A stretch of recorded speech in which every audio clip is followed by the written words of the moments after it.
All right, got a cup of hot tea ready for screencast number 5, public choice theory and voting.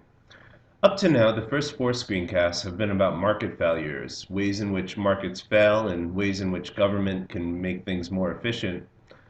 The last couple of screencasts, 5 and 6, are going to be about government failure, ways in which government isn't particularly efficient. And different people of different political persuasions are going to focus more on one or the other. Liberals tend to focus on ways that markets fail, and liberals see a large role for government. Conservatives and libertarians tend to focus on ways that government itself fails, and so tend to focus on the stuff we're going to see in these last couple of screencasts. All right, so public choice theory and voting. Public choice theory is the application of the economic way of thinking to government and politics. So backing up a little bit, it used to be thought that politicians were essentially do-gooders who tried to get elected because they wanted to make the country better. The main idea behind public choice theory is that politicians aren't really do-gooders trying to make the world a better place. Instead, like everyone else, they're actually self-interested utility maximizers. So just like consumers and businesses and everyone else are running around trying to maximize their utility, politicians are essentially trying to do the same thing.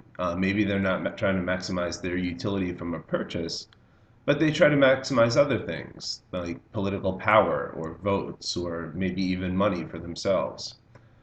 And so when you start looking at government and the political process and politicians from an economic way of thinking, it starts to explain why it is that people are so dissatisfied with government and politicians themselves. It makes sense that we don't get awesome things from government if we don't assume that the politicians are just trying to make the world a better place.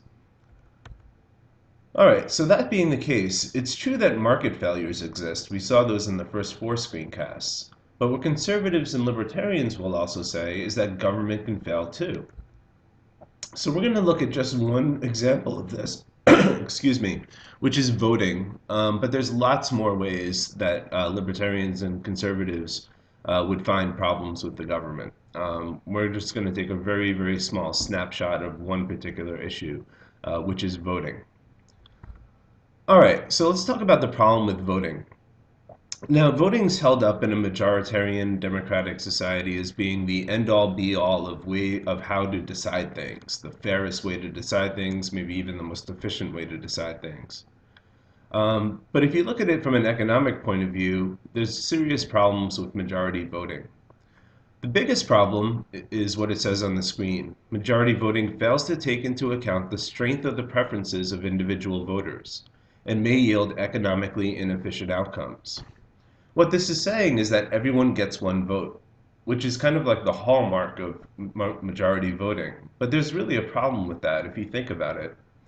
So let's say, for example, they're thinking about building some railroad through my town. And maybe that'll be more efficient for people living in the town, maybe some light rail going into Minneapolis. So everyone gets a vote. Now, if that railroad or light rail is going through my front lawn, it's going to affect me a lot more than it's going to affect someone who's living 10 miles away. And yet we still get the same vote. So this thing that's affecting people differently is being decided by people all who have the same power to decide it. And that's a problem. Let me show you one simplified example. Let's say that there's a country with only 3 people in it, to keep it simple: Adams, Benson, and Conrad. And let's say that we put a proposal out in front of this country. We offer to build, let's say, a public library that's going to cost $900. So to build this library, we're going to have to tax each of these individuals $300 to pay for the library. And we simply ask them, would you like this library to be built? Now let's say that Adams is a huge reader, really would get a lot of benefit out of a library. In fact, decides that he would get $700 worth of utility or benefit out of the library. Adams compares the utility that they're going to get, $700, to what it's going to cost for Adams to, in taxes to pay for the library, $300. So Adams would vote yes for the library. Let's say that Benson and Conrad also would like a library to some degree, but they attach less utility to it. Maybe the benefit to Benson is $250, and maybe the benefit to Conrad is $200. Well, when they compare their benefit to their cost, also of $300, they're going to decide that the library is not worth it, and they're going to vote no. Well, under a majority system, and yep, my voice is cracking a lot. Under a majority system, this vote would go down. This vote would not happen. The no votes would win.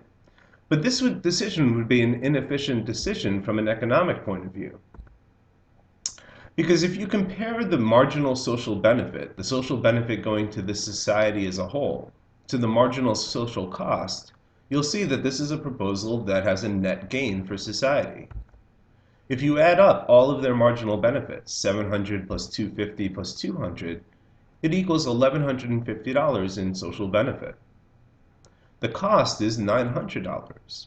So this is a proposal that would be a gain for society. The marginal social benefit exceeds the marginal social cost, but it's a proposal that's not going to go through because we're giving everyone one vote, even though this vote seems to matter a lot more to Adams than it does to Benson or Conrad.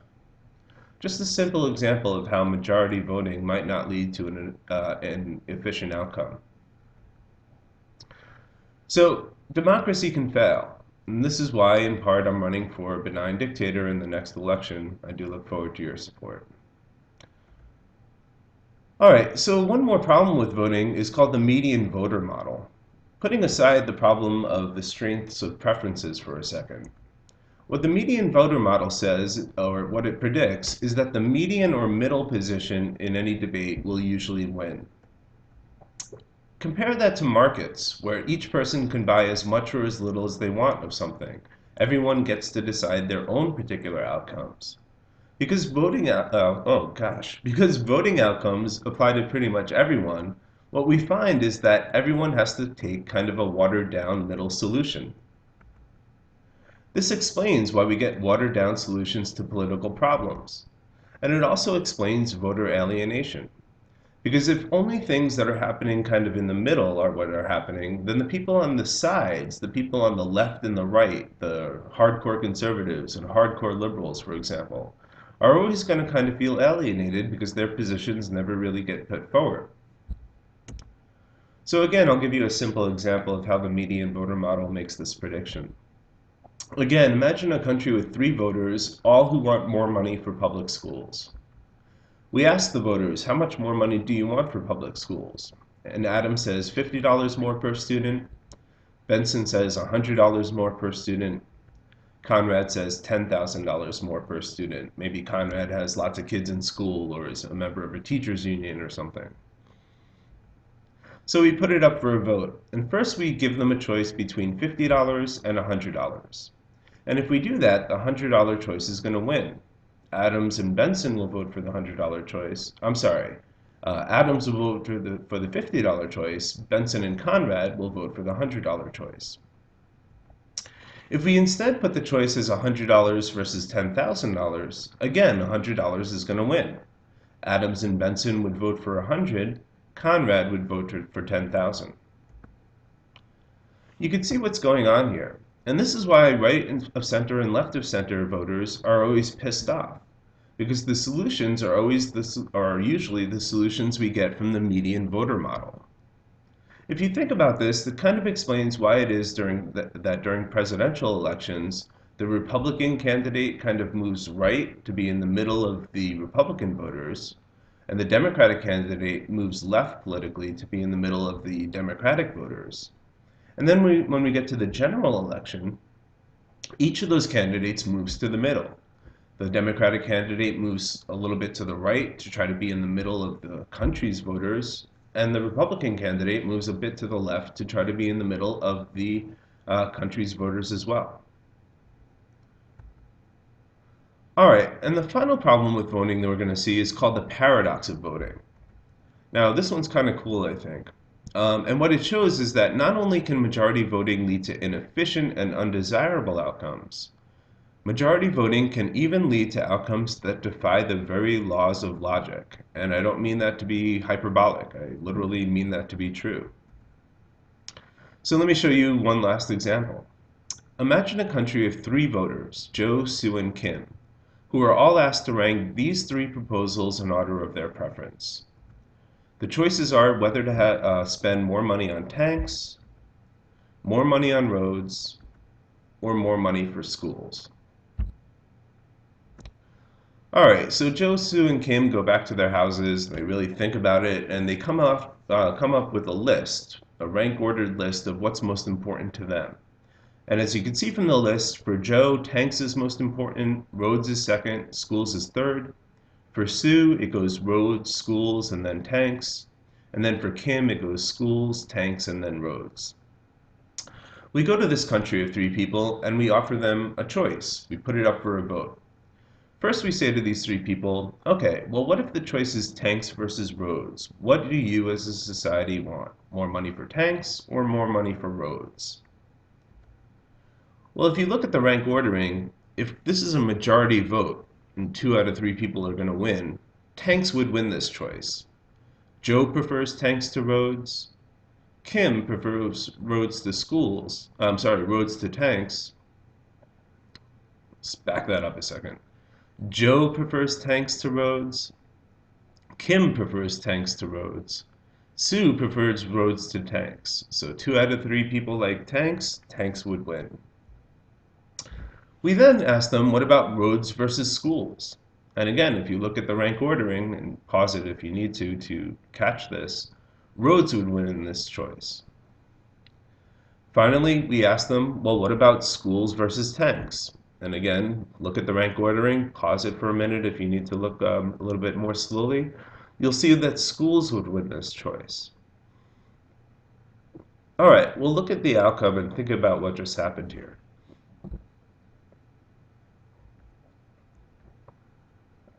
What we've seen are that tanks are preferable to roads. You can see that on the top. Roads are preferable to schools, and schools are preferable to tanks. Do you see a problem with that? If tanks are preferable to roads, and roads are better than schools, tanks have to be better than schools. But what these voters are saying are that they aren't. They're saying that schools are better than tanks. In other words, this society, through majority voting, has just violated the very laws of logic, specifically the law of transitivity. Essentially, what we have here is a rock, paper, scissors combination that we're using to decide major public policy issues. All right, that's a problem. So not only does voting lead to possibly inefficient outcomes or outcomes that dissatisfy a lot of people, it can even lead to outcomes that violate the laws of logic. So if the method that we use to choose our government can fail, it should be no surprise that government itself can fail too. And again, this could be an entire course worth of information about how different people look at government, view government, and see it as either the solution or the problem. It really defines the core of the debate between Democrats and Republicans these days about, whether government's the solution to problems or government is in fact the problem. But here are just a few ways where conservatives and liberals point to government and see it as a problem in very general terms. I mean, if you understand all that stuff about voting and public choice theory in general, this idea that politicians are just trying to make themselves better off in various ways, starts to explain why it is that we're so dissatisfied with government as a country. I mean, what we see in government are things like special interest groups. I mean, take the abortion debate for an example. There are pro-life people and there are pro-choice people, but really when you poll people, most people fall somewhere in the middle. They're not extremely pro-life or extremely pro-choice. Their political position is something in between. They don't really like abortion, but they want abortion in certain circumstances, like if the woman has been raped, or in the case of incest, or to protect the health of the mother. I mean, most people in this country are really somewhere in the middle. But that's not what you see in government. What you see in government are special interest groups lobbying the government for extreme positions. You see pro-life people who want no exceptions to abortion laws, and then you have pro-choice people that want to have abortion legal under any circumstances. There's a reason for that. Those positions aren't really represented in the democratic process because they're not median positions.